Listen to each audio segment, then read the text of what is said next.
cresci numa família católica, não praticante, é só mesmo a questão do batismo, fez a primeira Eucaristia e tchau e benção. Aí com 8 anos a minha prima chamou, vamos para a primeira Eucaristia? Aí eu, vamos, né? Não conhecia nada, nunca tinha ido a uma missa nem nada. E a gente foi. Minha mãe matriculou, né? Que é como a gente chama lá, e ela me colocou e tudo mais. E aí, daí eu dei minha entrada na caminhada dentro da igreja. Fiz a primeira Eucaristia, a Crisma. E conheci o grupo de jovens da paróquia da igreja, que eu fazia parte, e dali comecei uma caminhada de estar sempre engajada nas coisas, participando de missa, já fui coroinha também, cantei na igreja também, né? Fiz parte do coral e tudo. E eu passei algum tempo na paróquia da comunidade, do bairro onde eu morava, e depois que eu saí da paróquia eu fui para o Shalom, passei 10 anos dentro do Shalom, mais de 10 anos na verdade. E foi lá que eu descobri assim, não é aqui. Eu tô bem, mas eu vejo muita coisa que eu digo que para mim não tá certo. Aí foi quando eu decidi mesmo assim, não, eu preciso me afastar para realmente descobrir o que está acontecendo. Conheci meu esposo lá no Shalom também, no espetáculo de Natal. E hoje ele também não faz mais parte, tá, junto comigo. A minha relação com a religião, ela começou nova, né? Ainda na infância, com a minha mãe. Eu frequentava a igreja católica com ela e frequentei também o catecismo, fiz a primeira comunhão.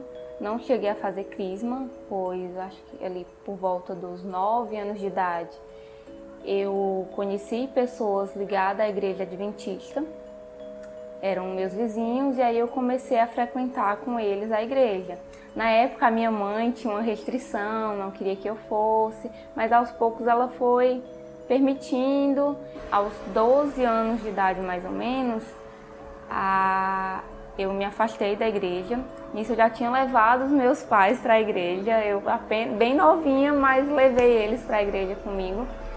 E aí na época eles estavam em processo de separação e eu acho que o problema ali começou ali, foi difícil para mim aceitar ali a situação e permanecer na igreja, onde meu pai tinha continuado, minha mãe não.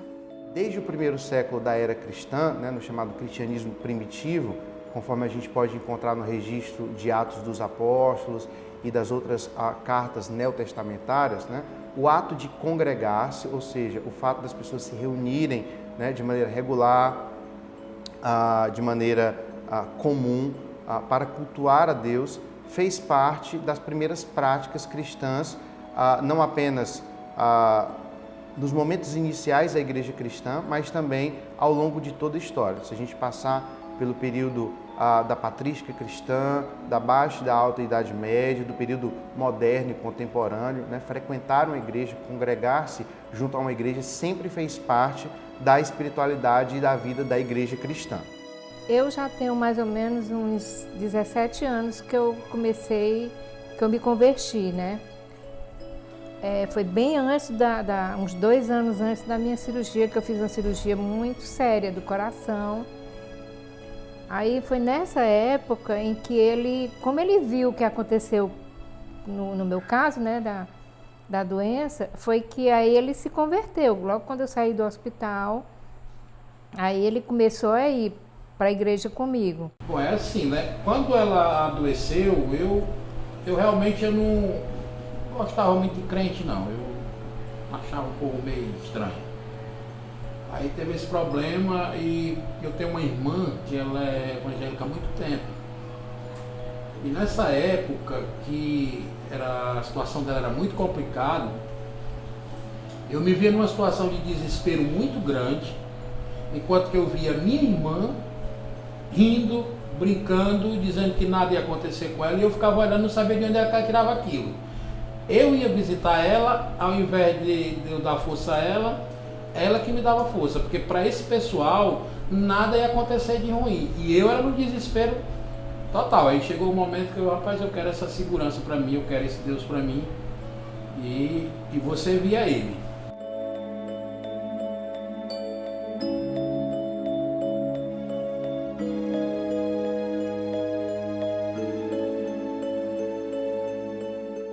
os sem religião, hoje, eles são o terceiro fenômeno religioso mais importante no quadro religioso brasileiro. Primeiro, a gente tem, desde a segunda metade do século XX, o declínio do catolicismo, né? Década após década, os católicos decrescendo no número de autofiliações, de autodeclarações de pertença religiosa. Em segundo lugar, nós temos o crescimento do movimento evangélico. Os evangélicos vão, sobretudo, a partir da década de 80 e 90, né, crescendo sobremaneira na população brasileira. E o terceiro fenômeno interessante e importante nesse cenário é justamente o crescimento do sem religião. Esse fenômeno já era vivido pela Igreja Católica, porque no caso do Brasil, como ele foi calunizado pela coroa católica, né, então por muito tempo ser brasileiro e ser católico era a mesma coisa. E aí, com o passar das décadas, a Igreja Católica foi perdendo predomínio porque ela se tornou mais cultura do que religião. E, nesse sentido, a sua vertente religiosa foi perdendo força e foi produzindo aquilo que a gente conhece como católico não praticante, que é o católico que diz que é católico, mas não frequenta a igreja, não observa os preceitos, não se guia pela moral da igreja, etc., etc. O fenômeno observado pelo censo desde ali dos anos 50 do século passado. Como a Igreja Católica foi perdendo a hegemonia, nós tivemos, sobretudo a partir dos anos 90 e dos anos 2010, uma explosão demográfica evangélica.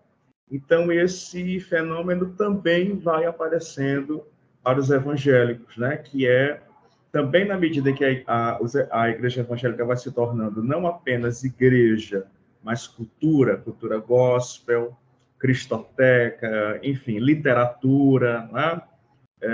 Música propriamente dita, entretenimento.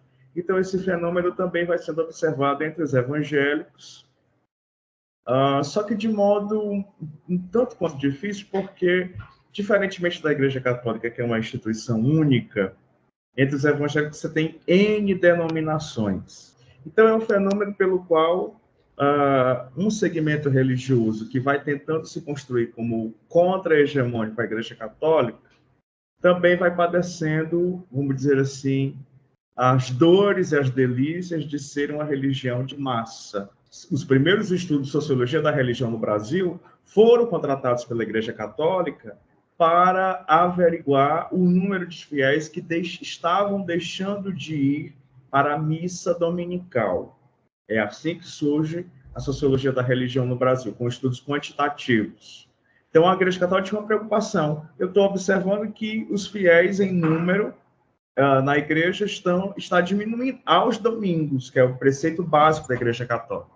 Então, é só a partir dos anos 50, que no caso do Brasil, a gente pode medir vamos dizer assim, esse ser católico não praticante, que depois se torna uma realidade brasileira. No caso dos evangélicos, que a gente está observando desde os anos 70, com concentração nos anos 90 e 2010, é uma explosão demográfica, que a gente ainda não sabe se ela chegou ao teto. Né? Estamos esperando aí o censo de 2022. Olha, desde que os censos começaram, sempre apareceram dados a respeito de pessoas não religiosas, não é? Só que eram dados muito restritos, não é? Muito reduzidos. Porquê? Certamente porque era o tempo em que tudo tinha que ser cristão, ou então todos tinham que ser católicos. Depois houve o movimento dos protestantes, evangélicos, mas mesmo assim todo mundo tinha que ser cristão, tal. Eu penso não, o IBGE nos fala isso. O fenómeno dos sem religião é um fenómeno que vem crescendo continuamente, não é? Continuamente. Então, de censo para censo, cada vez mais pessoas vão se desligando das suas tradições religiosas de origem, não é? Então, é um fenómeno que vem crescendo. É claro que, se as condições socioculturais vão também mudando, é claro que esse fenómeno dos sem religião vai também apresentando um perfil diferenciado ao longo do tempo. Os sem religião, eles surgem basicamente do entrecruzamento de 4 fenômenos básicos. O primeiro deles é o que a gente poderia chamar de enfraquecimento das autoridades institucionais tradicionais. É quando as lideranças das igrejas, são quando as instituições religiosas tradicionais convencionais, elas perdem cada vez mais o seu poder de controle, de normatização sobre a vida dos seus fiéis. Junto com esse fenômeno, existe um segundo, que é o da pluralização das ofertas e das opções religiosas. A diferença de alguns anos atrás, né, hoje nós temos uma variedade de opções religiosas à nossa disposição, né, igrejas, comunidades, movimentos. Né? Um terceiro fator é o que nós poderíamos chamar de individualização religiosa, que é acompanhado por um outro fenômeno, que é a escolha individual em matéria de religião. Né? Até algum tempo atrás, a religião individual ela era algo herdado da nossa tradição familiar ou cultural. Então você era católico porque sua família sempre foi católica. Você era cristão evangélico porque sua família sempre foi cristão evangélico. Né? Acontece que de alguns anos para trás há essa ruptura, né, entre a religião herdada e a religião de escolha individual. Né? E em quarto lugar, a gente tem o que nós poderíamos chamar de surgimento de novas formas de sociabilidade e comunitarização religiosa. O que isso significa? Significa que agora as pessoas têm uma outra maneira ou forma de se vincularem à religião. Você tem, por um lado, pessoas que se vinculam tradicionalmente a um grupo religioso através das práticas rituais religiosas convencionais, mas você pode ter também, como no caso do sem religião, pessoas que cultivam algum tipo de espiritualidade ou de fé, mas que decidem, por questões variadas, a não mais se vincular a uma comunidade ou a um grupo religioso. Na Europa, o conceito habitual é não afiliados. Aqui no Brasil, o IBGE criou esse conceito de sem religião. Outras pessoas estão agora falando de desigrejados, não é? Nós podemos estar usando conceitos diferentes, mas nos referindo ao mesmo grupo, às mesmas pessoas, não é? Os sem religião, eles são um grupo bastante complexo e plural, né? E eles, de alguma maneira, deflagram, né, esse cenário do novo rosto religioso do país nas últimas décadas. O grupo do sem religião, ele não é um grupo homogêneo, né? O próprio censo do Instituto Brasileiro de Geografia e Estatística identifica pelo menos 3 grupos que compõem, de uma maneira geral, o sem religião. Primeiro, o subgrupo dos sem religião, com aproximadamente 95,15%, os sem religião ateus, com 3,9%, e os sem religião agnósticos, 0,8%. Desigrejados é o termo mais utilizado numa perspectiva teológica e pastoral para se referir aos indivíduos sem religião. Né? O termo ele justamente remete à ideia de pessoas que professam algum tipo de fé em Deus, que cultivam algum tipo de espiritualidade, entretanto, elas não participam de nenhuma denominação, de nenhum grupo religioso, ou não entendem como importante o ato de se congregar como um elemento fundamental da sua experiência religiosa. O desigrejado, ele é alguém que não está frequentando a igreja, que não rege-se completamente pelo código de ética e de moral da igreja, mas ele continua a crer conforme alguns elementos da igreja. Então, se sobrar um tempo para ir, ele irá. Né? Ele não desvinculou a sua fé. Ele não é porque ele deixou de ir para a igreja que ele vai acreditar em Oxóssi, ou que ele vai acreditar em Nossa Senhora Desatadora dos Nós, ou ele vai acreditar em Buda. Ele continua com os pilares da fé cristã, que a igreja ensinou a ele, presentes no seu coração, na sua mente.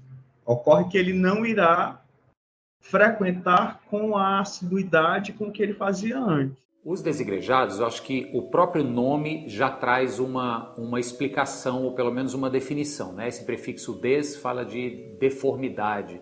Né? Por exemplo, desgraça, né? é uma deformidade da graça, é algo ruim. Então, desigrejado eu vejo não apenas como pessoas que estão fora da igreja, mas como pessoas que em algum momento deformaram a sua relação com a igreja, né? E essa deformidade, infelizmente, na maioria das vezes, é fruto de decepções, né? De chateações, de expectativas que foram postas em lideranças acima de tudo e que em algum momento essas expectativas foram frustradas. E aí acaba que nós, seres humanos, temos o talento, né, de colocar as nossas decepções pessoais para a instituição como um todo. Eu tenho um filho de 5 anos, que não é do meu atual marido agora, foi de um relacionamento que eu tive de alguns anos atrás. E quando eu engravidei dele, eu estava dentro da comunidade ainda. E vocês sabem também, né, que quando você engaja dentro de uma igreja e tudo mais, o que eles permitem é que o sexo seja somente depois do casamento. E eu não vivia isso, né? Por mais que eu estivesse lá dentro, realmente eu não vivia isso. E eu tinha um namorado na época esse meu namorado era ateu, ele não fazia parte e tudo mais, eu, né, entendi o lado dele e tudo. E eu engravidei desse meu namorado. E quando eu engravidei, foi assim, um certo escândalo para as pessoas que estavam ao meu redor naquele momento, né? Porque eu não era casada, eu só tinha um namorado, eu morava com a minha mãe na época. Então era assim, uma certa forma as pessoas olhavam para mim e diziam assim, meu Deus, a pessoa está aqui dentro e faz assim, vive 2 vidas, como eles mesmos falam. É um pé dentro da igreja e um pé no mundo. E eu vivia dessa forma mesmo, não nego. Sempre deixei bem claro lá dentro, eu vivo da forma como eu quiser. E estou aqui bem feliz, estou vivo, superei. Mas na época foi bem difícil, porque eu ainda não tinha tanta maturidade, eu era muito mais nova. Se eu tivesse a mentalidade que eu tenho hoje, eu tinha ligado o botão do F e tinha seguido a minha vida. Mas na época realmente doeu um pouco, porque as pessoas que se diziam ser amigas na minha frente apoiavam, diziam bom parto, né? Dava toda aquela coisa que você deseja para uma gestante. E quando eu virava as costas, falava as coisas. E isso, de uma certa forma, doía no meu coração, porque era uma decisão minha, era um filho que eu estava gerando e era uma pessoa muito importante. E em nenhum momento se fosse uma outra pessoa que estivesse passando por essa situação, eu não ia fazer o que eles fizeram comigo. E foi assim uma coisa que doeu muito na época mesmo. Só de lembrar já machuca um pouco. Porque além de eu estar grávida, muito nova, eu estava sozinha, né? Porque todo mundo naquela época virou as costas para mim. E os que não viraram as costas para mim são os que eu permaneço ainda com amizade até hoje. Na realidade, o tempo que a gente passou no Evangelho, na igreja, nós tivemos altos e baixos, né? Ninguém saiu da igreja assim do dia para a noite, né? Teve épocas, mesmo na primeira igreja que a gente estava, que ela esfriou. Quem é da fé sabe o que é isso, esfriar e tal. E passou muito tempo sem ir, eu fiquei segurando só. Depois eu tive meus problemas. Mas aí é aquela coisa de você começar a olhar o homem, né? Que a gente diz que a gente aprende que nunca deve olhar o homem, sempre focar em Cristo.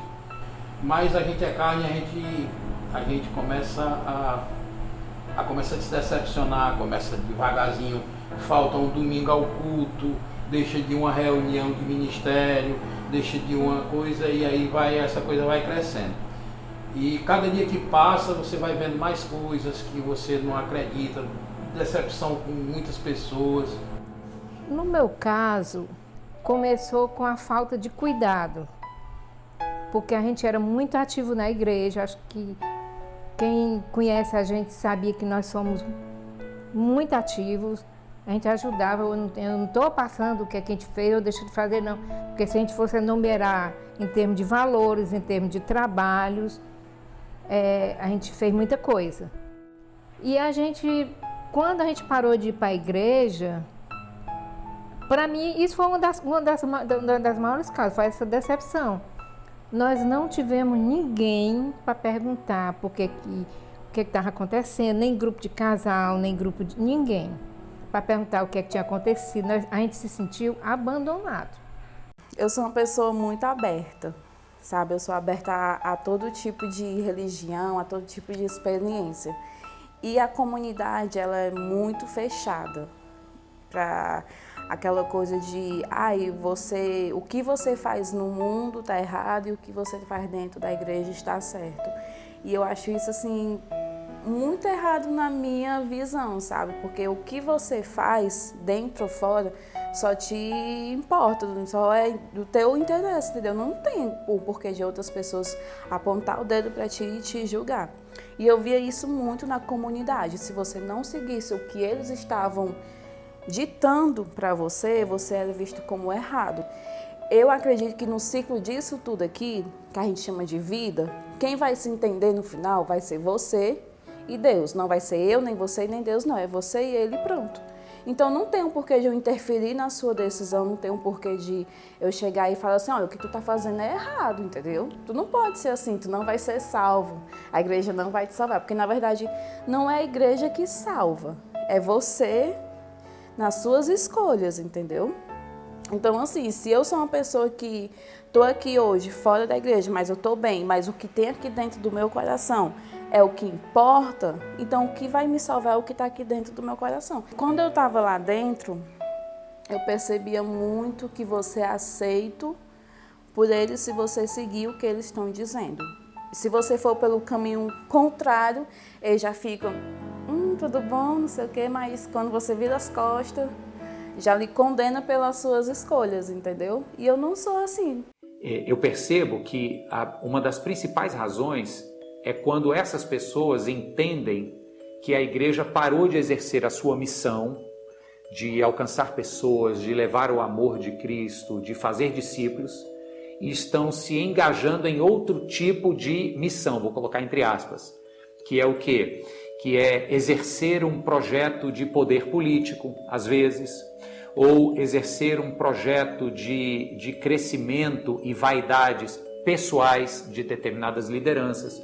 Então, por exemplo, o que eu diria que é um câncer assim, dentro de qualquer instituição, mas na instituição religiosa, isso é um câncer ainda mais maligno, que é a incoerência moral de líderes. Aquela velha história do faça o que eu digo, mas não faça o que eu faço. Então, quando determinadas pessoas percebem, por N motivos, que o líder que prega uma determinada postura ou posicionamento moral não vive aquilo que prega, isso é desastroso. Hoje, o que me afasta da igreja, eu às vezes noto uma hipocrisia muito grande nas pessoas da igreja. Eu gosto da instituição, do local, da forma como é organizada as coisas, mas muitas vezes eu noto essa hipocrisia por parte das pessoas, sabe? De julgarem muito, de apontar muito o dedo.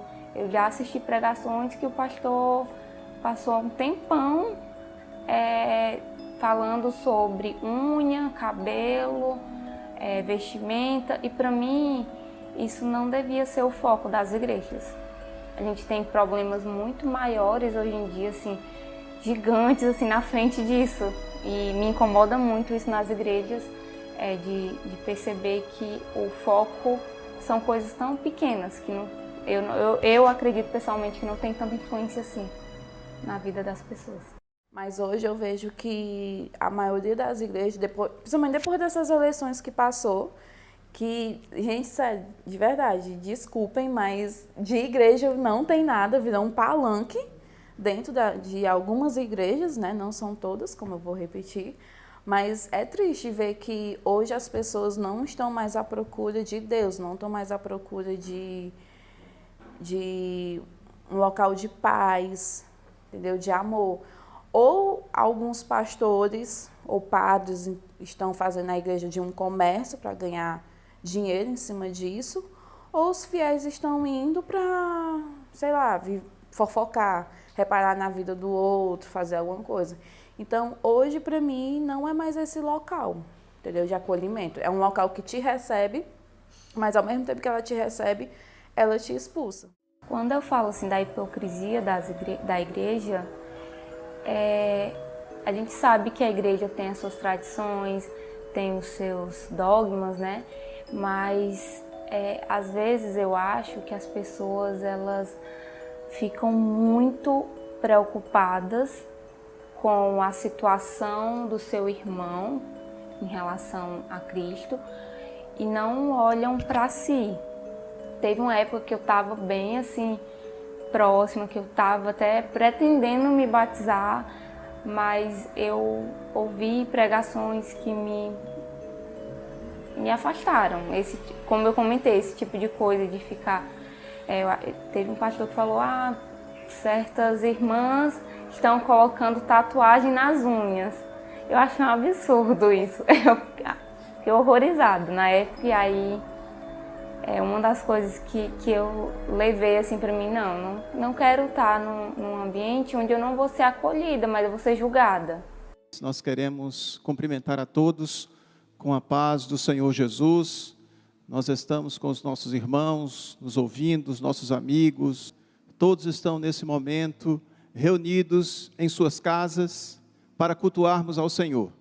É importante que nós estamos, como igreja, nos submetendo às orientações das autoridades e estamos em nossas casas.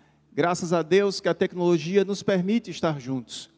E tenha cuidado também, porque muitas vezes nós estamos divulgando coisas falsas ou nós estamos o tempo inteiro nos atribulando com as coisas que estão chegando. Mas esse é um tempo de nós pararmos e nós adorarmos ao Senhor, e nós cultuarmos ao Senhor.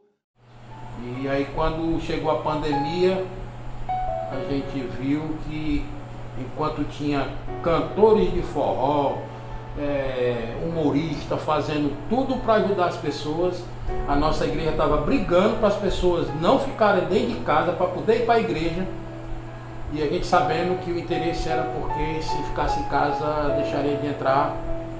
Isso é o meu pensamento, que deixaria de entrar a receita. Porque tem alguns católicos, engraçado, que tem saúde, tem tudo, e diz, eu só vou na igreja quando tiver a vacina. Tomara que não apareça vacina para essas pessoas, né? Ou que morra antes da vacina chegar, não é? Porque tem pessoas que não tem problema nenhum, não é? Não está em grupo de risco, mas significa que não tem fé nenhuma essas pessoas. A gente tem que ter nossa fé, mas Deus quer que a gente vigie. Vocês não estão vigiando. Preste atenção. O pastor pode sair daqui preso, ok? Recebi uma ordem para vir aqui encerrar o culto, ok? Uma escola está com 100 alunos, fechou agora, fechou uma escola. Então, o pastor vai terminar a peça aqui. Por favor, vão para casa, não fiquem na rua, acreditem, o negócio é muito sério. No caso do Brasil, houve uma distinção entre a Igreja Católica e as igrejas evangélicas. A Igreja Católica tratou de obedecer bem os preceitos das autoridades sanitárias, muito influenciada por aquilo que foi a própria tomada de atitude do Papa Francisco, né? Acho que foi muito significativa aquela semana da Quaresma, que ele está sozinho na Praça de São Pedro, rezando pelo fim da pandemia, ainda em 2020. Ao passo que os evangélicos, no caso do Brasil, muito impulsionados pelo apoio que dava ao presidente Jair Bolsonaro, passaram a questionar as medidas de fechar, e que levou a fechar as igrejas, o seu funcionamento presencial, né? Então parece que eles tiveram mais medo do que das consequências que traria para elas ou seguir à risca as medidas sanitárias, né? Então houve uma resistência maior.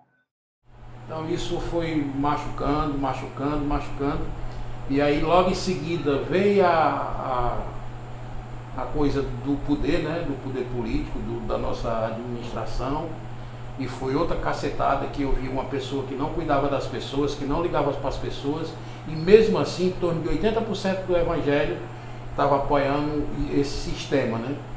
Então isso me chateou muito mesmo, e até hoje eu não consigo ver a igreja como se não corrompida. Para mim hoje a igreja foi corrompida, tiraram Cristo do púlpito, do altar, colocaram um homem no altar.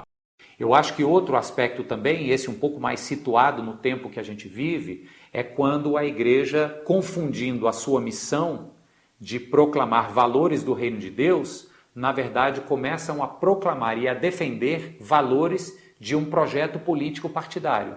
E nos últimos 4, 5 anos para cá, isso ganhou assim uma dimensão extremamente patológica dentro da igreja brasileira. E eu conheço não poucas pessoas que deixaram ambientes eclesiásticos por terem se decepcionado com essa mudança de compreensão missiológica. De repente o púlpito deixou de ser um lugar de anúncio da palavra para ser um palanque de defesa moral político-partidária. O Estado brasileiro é um Estado laico, mas, citando o Salmo de Davi, eu queria dizer que feliz é a nação cujo Deus é o Senhor. Tu és o Senhor do Brasil. Por isso nós queremos pedir a tua bênção mais uma vez em favor da presidenta Dilma Rousseff. Sou católico e o que eu mais frequentei no estado de São Paulo foram as igrejas evangélicas. Eu ficava extremamente admirado como os evangélicos prestam um serviço extraordinário à sociedade brasileira, porque pregam os valores que nós todos sabemos, os valores cristãos. Interessante, acho que Deus me mandou aqui para a Câmara dos Deputados, e quando eu cheguei aqui e contratei as pessoas que iam trabalhar comigo, eram todos evangélicos. Eu quero dizer para a igreja que Jair Bolsonaro é presidente do Brasil.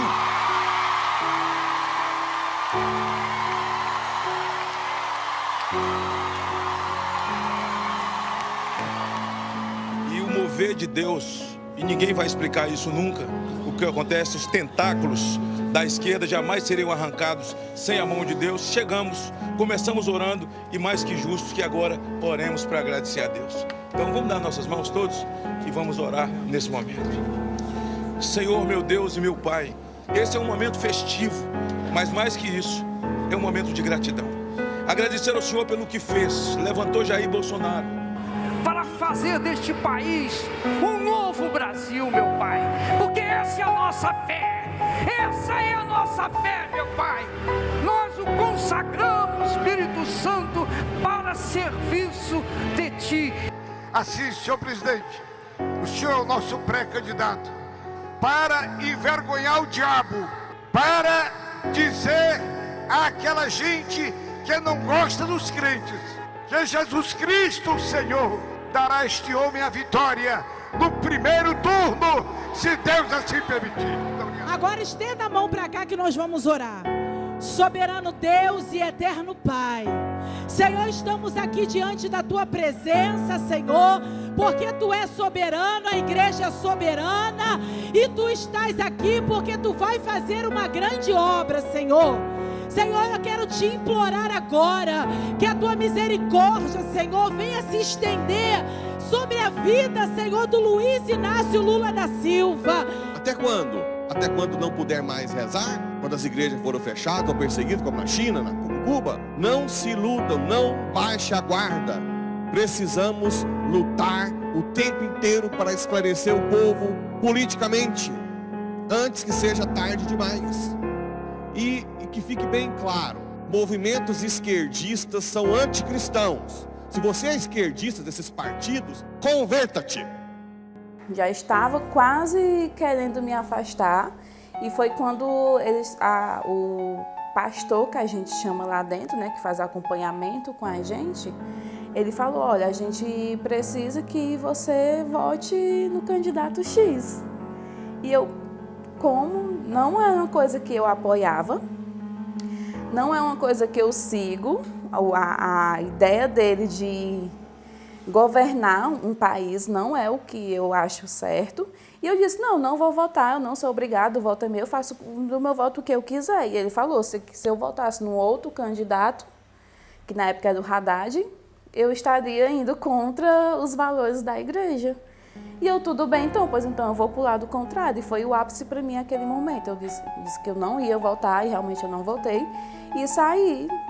Não só eu, mas várias pessoas na época também que não eram a favor, né, do que ele ditava naquela época. A gente se afastou mesmo, saiu. E eu acredito que foi a melhor decisão pra gente naquela época e até hoje. Então, quando eu vi aquele povo todo idolatrando aquele homem, como se ele fosse um deus, fizeram da igreja um púlpito, um palanque eleitoreiro, eu comecei a me decepcionar com as pessoas que eu conhecia, que eram do nosso meio, envolvidas naquilo ali. Essas igrejas aí, elas fecharam completamente. É uma vergonha, eles levaram para o altar, ameaçando as pessoas que quem votasse na esquerda era do Satanás, que não precisava ir para a igreja. Quer dizer, é uma tristeza. Eu não consigo. Quando a pessoa chega perto de mim, Pai do Senhor, eu já... Um pouquinho mais longe de mim, por favor. Que vai ser difícil reconstruir a igreja de novo. A credibilidade da igreja está lá embaixo, Você tem que ver, uma pessoa está dentro de uma igreja no domingo à noite, no altar, glória a Deus, aí quando está lá fora, aí tá concordando com uma pessoa que não protege, que zomba, que incentiva a violência, o ódio. Incentiva a violência, porque todo esse ódio que está aí veio através de Bolsonaro. Então, tudo isso só está entrando nessa conversa porque a maior parte do apoio vem dos evangélicos. Tanto para nem estar aqui, que nós estamos falando de igreja, né? Mas nós estamos falando porque realmente quem fez a diferença nesses 4 anos, essa divisão, Brasil, né? Essa divisão, essa coisa do ódio, foi com o apoio da igreja. O crente hoje, aquela senhorinha da igrejinha da esquina, ela está de um jeito que quando fala de PT, você simplesmente está falando do pior do Satanás, não é nem da parte boa do Satanás, não, é do pior do Satanás. Quer dizer, isso aí polarizou. Foi isso que alimentou a polarização, que hoje todo mundo... Eu tenho um irmão que não fala comigo, um pastor. Tá entendendo? Era o irmão que eles tinham uma afinidade. Porque eu sempre acho assim, que essas pessoas, elas não nasceram agora. Elas existiam. O que elas precisavam era de alguém para representá-las. Para dar voz a eles. Para dar voz a eles. Então, quer dizer, tudo isso cria uma polarização, cria esse ódio. É isso que aconteceu. Você pode rodar para tudo que for lado, mas você vai bater nisso aí. Então, a igreja é a grande culpada hoje. Por isso, que ela devia estar trabalhando no sentido contrário, no sentido de unificar, no sentido de apaziguar, de pacificar. Ela tinha que estar trabalhando nisso, não apoiando isso daí. É impossível não ter notado o que aconteceu nos últimos meses, né? Nos últimos anos, na verdade, aqui no Brasil com relação à religião e política, que acabaram andando muito juntas. Eu acho importante, sim, ter a influência da igreja na política, mas não da política na igreja. A política ela é muito suja, as pessoas não têm intenções boas com a política. Eu não acredito, pelo menos. Então, eu não acho legal quando eu vejo a política influenciando a igreja. Eu recebi um vídeo, não sei nem qual era a igreja, mas nesse vídeo as pessoas estavam cantando um louvor como uma paródia para um determinado candidato. E para mim eu fiquei horrorizada.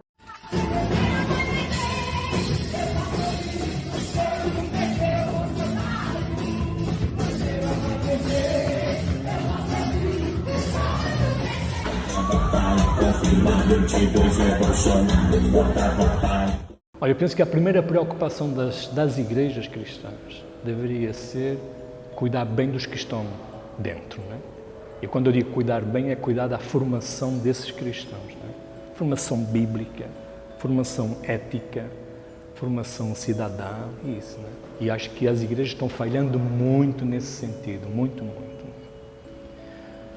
Por exemplo, o que está acontecendo agora, não é? Neste ano, o que aconteceu ao longo deste ano de eleições, ano de política, tal. realmente é um contrassenso, não é? Porque nós temos cristãos, pessoas que se dizem ser cristãs, defendendo políticas, defendendo sistemas, defendendo valores, defendendo posturas totalmente contrapostos à proposta de Jesus, não é? Então, estamos vivendo assim um tempo muito difícil, muito delicado. O fenômeno do sem religião se dá na sociedade brasileira por uma série de fatores que precisam ser considerados a partir dos seus elementos propriamente, vamos dizer assim, históricos, sociais, etc. Você tem fatores culturais, você tem fatores das próprias trajetórias biográficas de cada uma das pessoas que tem, caso a caso, uma justificativa do seu distanciamento institucional da religião, né? E você tem, por exemplo, a questão política também, né? Mas é importante salientar que a questão política, do envolvimento das igrejas e da desafeição de determinadas pessoas para com as instituições religiosas que se vinculam à política partidária, não é o principal e nem o único fator que tem gerado o crescimento do sem religião no Brasil. É fato que, sim, né, o tema da política, o tema do envolvimento institucional de algumas igrejas e movimentos cristãos com a política favorece o crescimento do sem religião no Brasil. Mas não é o principal fator, o sem religião vão continuar crescendo no país, com ou sem envolvimento das igrejas com a política, e é preciso entender esse fenômeno a partir de uma perspectiva mais complexa, que, como eu disse, relaciona elementos de natureza cultural, social e das próprias biografias individuais desses personagens.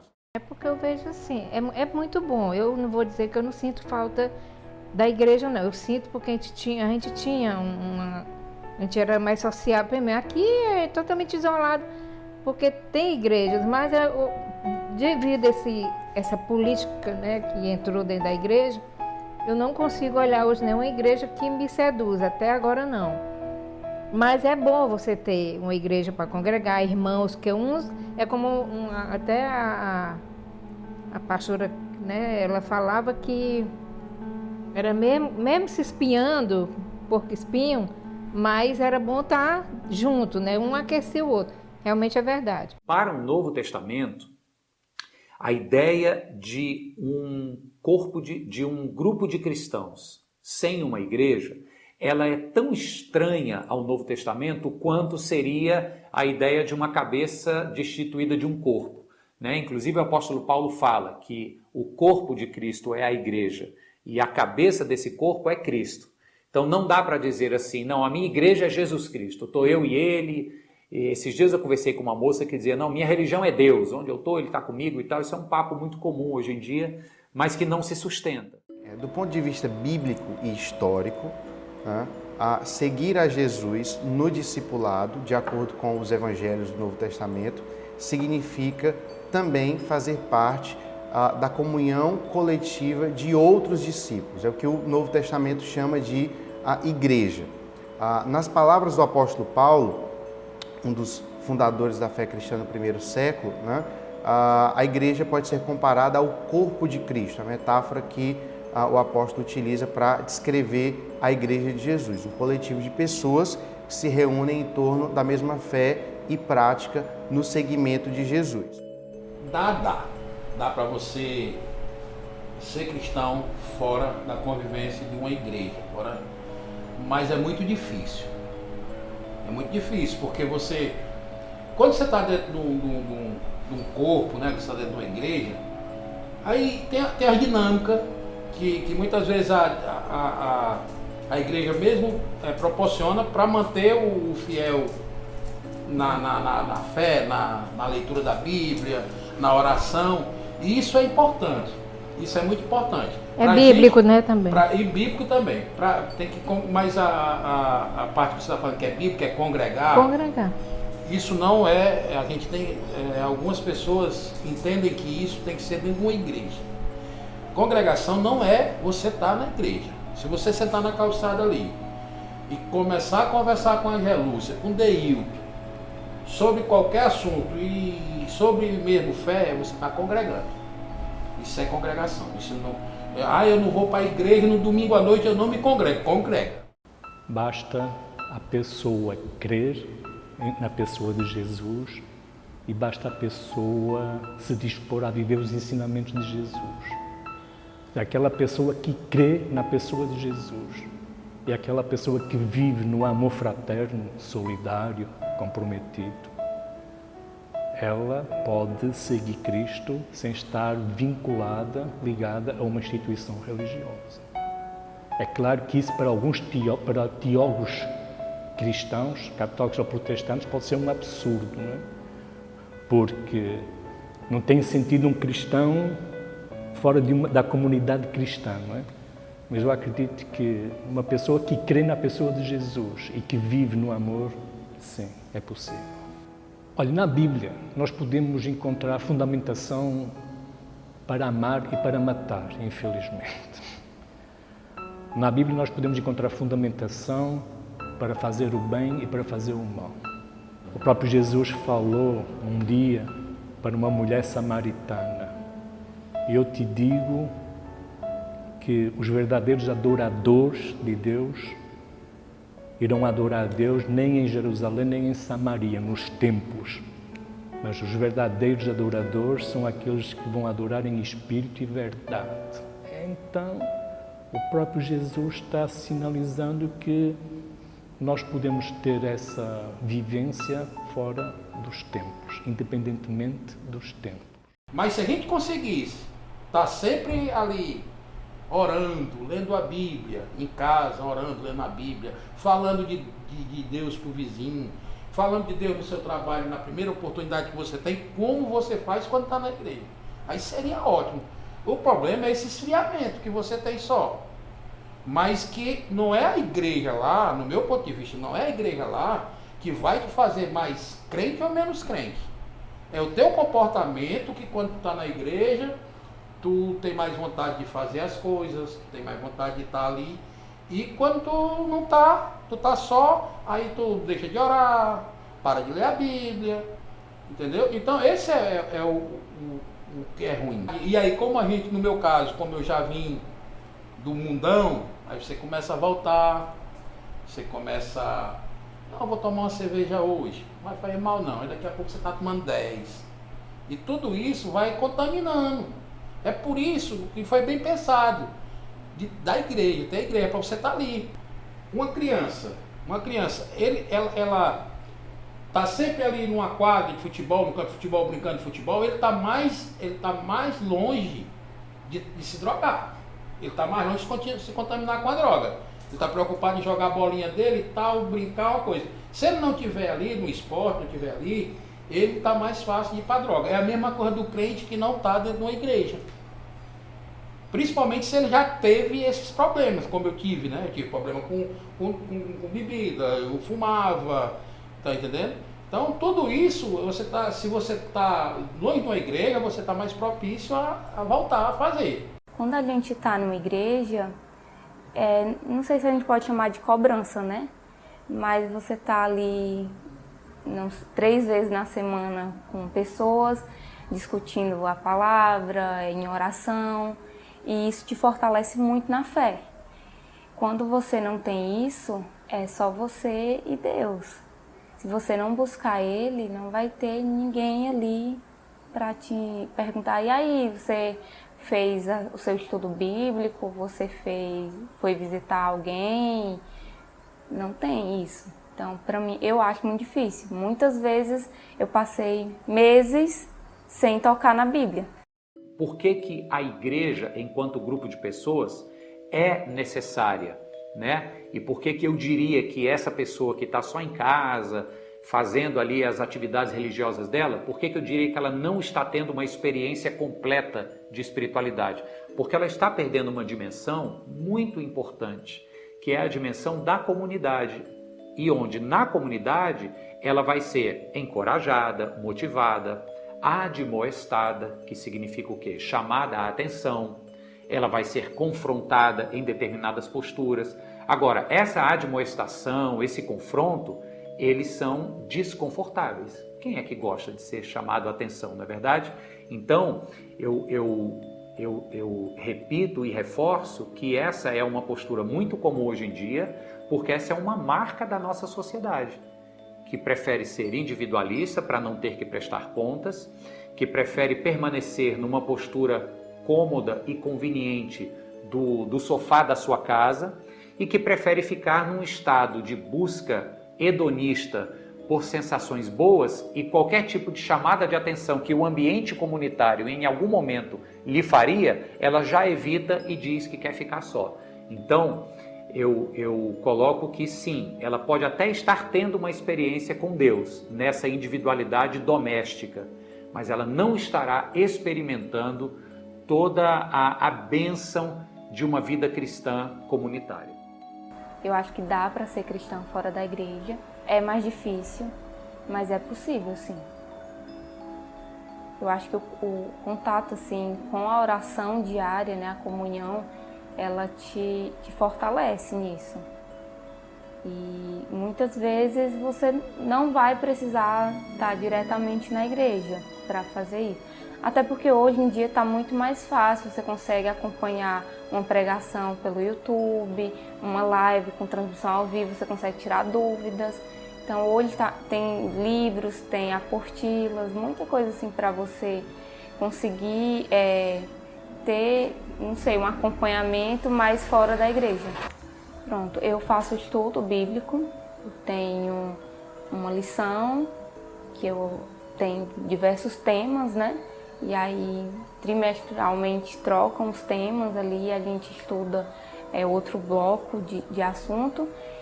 E é uma das atividades que eu faço. E eu tenho um ano bíblico também, que eu leio 2, 3 passagens bíblicas por dia.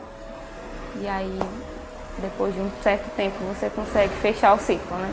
Meu querido, eu sou sincero para ti, eu não exerço nenhuma atividade em termos de ser cristão. A não ser me lembrar sempre de agradecer o dia, aquela coisa que até o ímpio mesmo faz, amanhecer o dia, agradecer, Senhor, obrigado por mais um dia, a noite, obrigado e tal, essa coisa toda. Mas eu não estou lendo a Bíblia, eu não estou orando.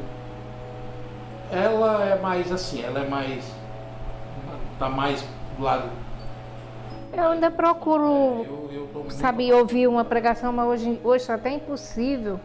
Eu estava dizendo, eu sempre gosto de dormir, eu boto meus fones de ouvido e fico ouvindo a palavra de Deus.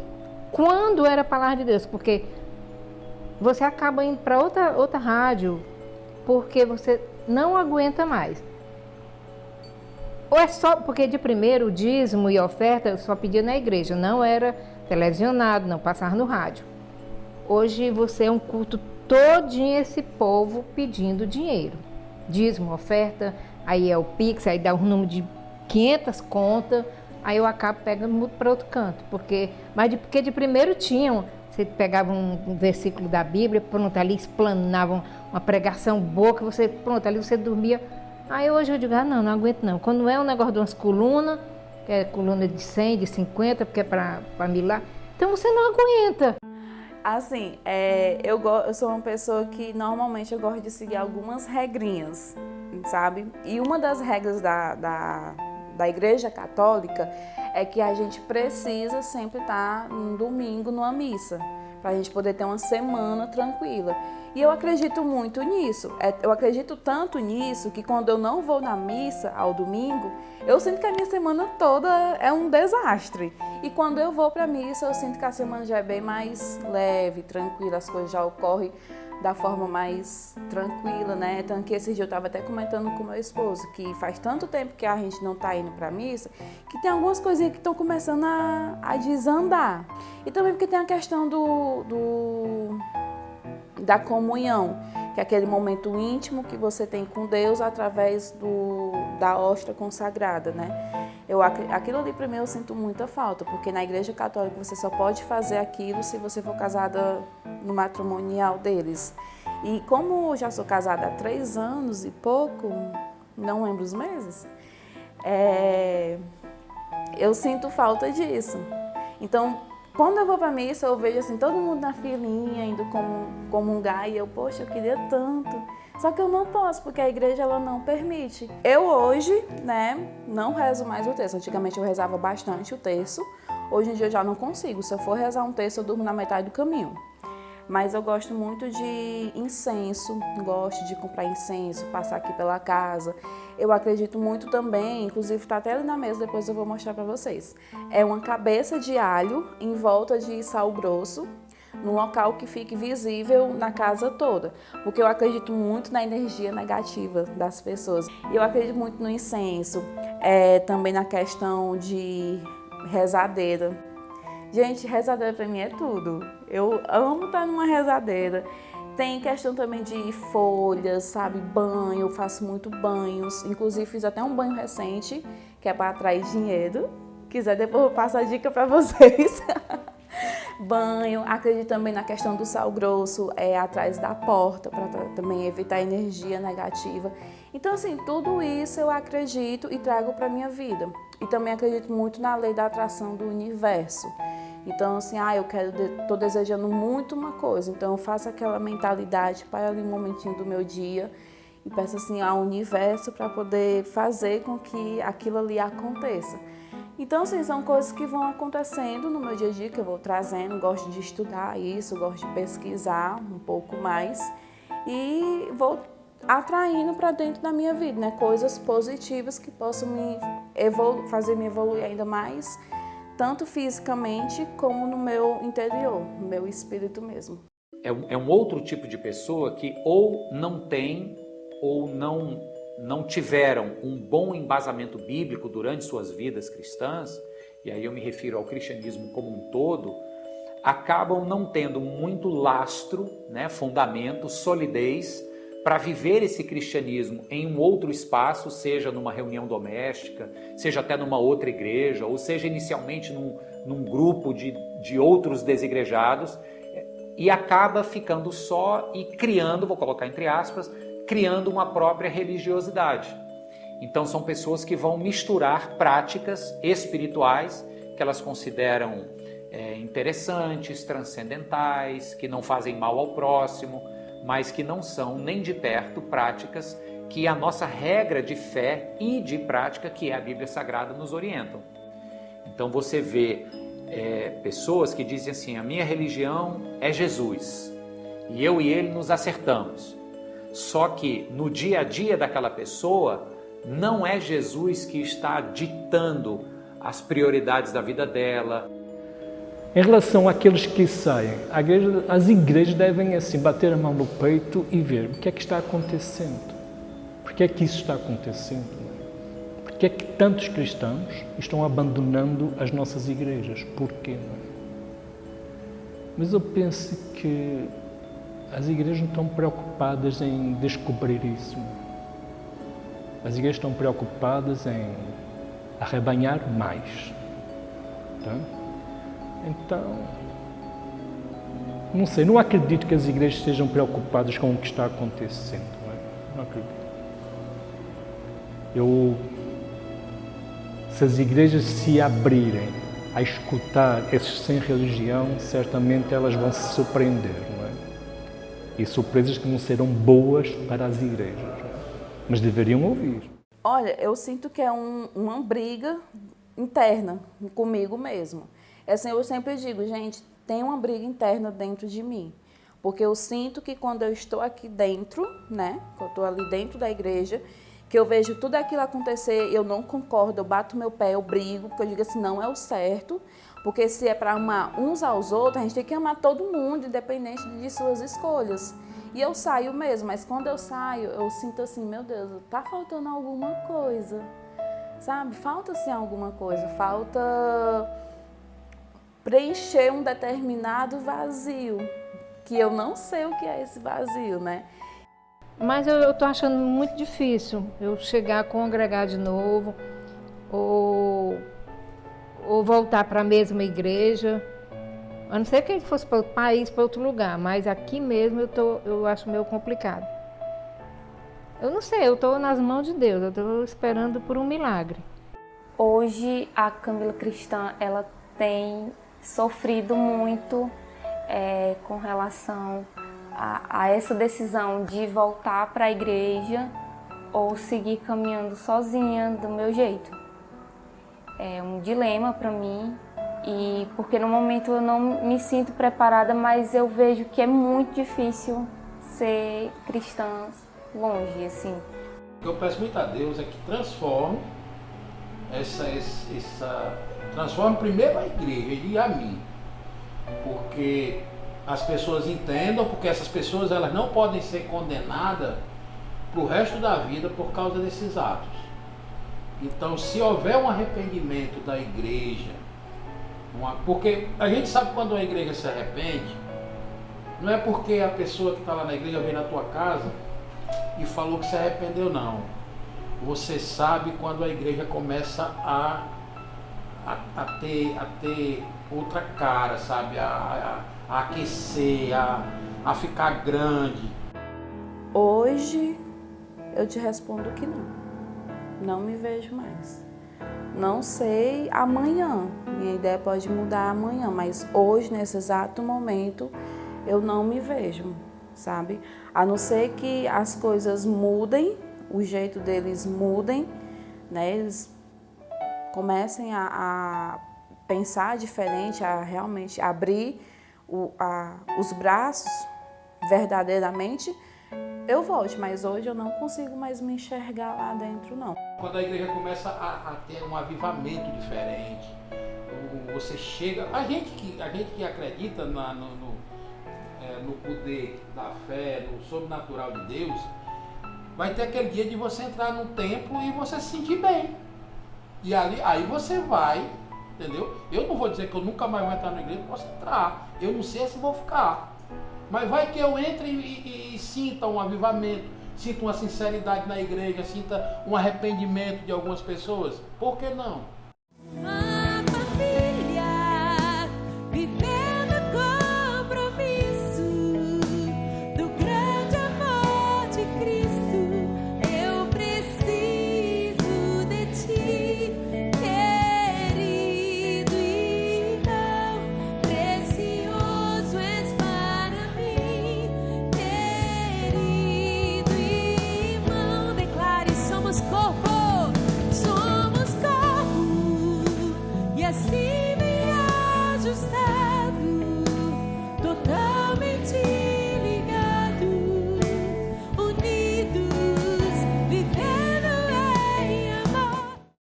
Eu acho que, se pudéssemos resumir em uma palavra a característica de uma igreja que está comprometida em atrair de volta os desigrejados, eu diria, não uma palavra, uma expressão, eu diria que é a igreja comprometida com o Evangelho de Cristo. Comprometida com o Evangelho, não com projetos pessoais de poder, de ministério. Tem muitas igrejas que valorizam mais a visão ministerial que têm do que a essência do evangelho que pregam. Então, quando eu insisto que a igreja precisa voltar ou comunicar de uma forma mais clara e mais autêntica o seu compromisso com o evangelho, é porque, na minha experiência, que não é tão longa, mas já são 20 anos de pastor, o que eu tenho visto é que quando o Evangelho de Jesus Cristo, ou seja, as boas novas de Jesus Cristo, elas são apresentadas de maneira sincera, genuína, isso acaba de maneira assim quase que magnética atraindo as pessoas de volta. Que instituições humanas sempre terão espaço para decepcionar os seus frequentadores e fiéis, isso é fato. Bom, a perspectiva do futuro do Sem Religião no Brasil são bastante desafiadoras e ao mesmo tempo incertas. Incertas porque a gente não sabe exatamente, né, que rumos os caminhos sem religião vão ter no Brasil. O que a gente pode ter de estimativa é que, seguindo a linha de crescimento das últimas décadas, para o próximo recenseamento do Instituto Brasileiro de Geografia e Estatística, a gente tenha um crescimento. De quanto será esse crescimento, nós ainda não temos condições de saber. O fato é que, certamente, esse movimento vai continuar crescendo. E eu digo desafio porque, historicamente, o Brasil e o Ocidente são uma civilização, uma cultura hegemonicamente cristã, e nós estamos caminhando aí na direção daquilo que alguns chamam de descristianização da sociedade. Então, certamente nós vamos ter para os próximos anos, seja no contexto da sociedade, seja no contexto das igrejas, um desafio ainda maior de lidar com o sem religião. Então, o que eu acredito que haverá acho que o censo de 2022 vai nos ajudar a ver se a explosão demográfica evangélica ela está se sustentando ao longo do tempo ou não, né? Então, se houver de fato um crescimento acima de 10% do que era há 12 anos atrás, a gente vai ter aí uma sociedade se reconfigurando do ponto de vista religioso, o que fará também acompanhar-se de um aumento crescente à medida que o segmento cresce também aqueles que se decepcionam, aqueles que abandonam o barco da transformação, né? A Igreja Católica, obviamente, como eu disse, desde sempre ela perde fiéis, né? Então, se você pensar que todo brasileiro, até umas décadas atrás, era considerado católico, então, à medida que aparecem mais expressões religiosas, é a Igreja Católica que perde, né? Então, é inevitável essa evasão da Igreja Católica. Isso é um fenômeno que a gente pode assegurar que, sim, a Igreja Católica continuará a perder. Mas ela perderá para quem? Somente para os evangélicos, para espíritas, para religiões de matriz africana ou para os sem religião? E eu penso que muitas pessoas irão procurar formas alternativas de cultivar a sua espiritualidade e não a sua religiosidade. Porque quando eu falo de religiosidade, eu falo de uma experiência vinculada a uma tradição religiosa, religiosidade. Quando falo de espiritualidade, é cultivar a sua experiência, transcendência, independentemente de instituição, independentemente de doutrina religiosa. Isso sempre existiu, dos primeiros séculos até hoje.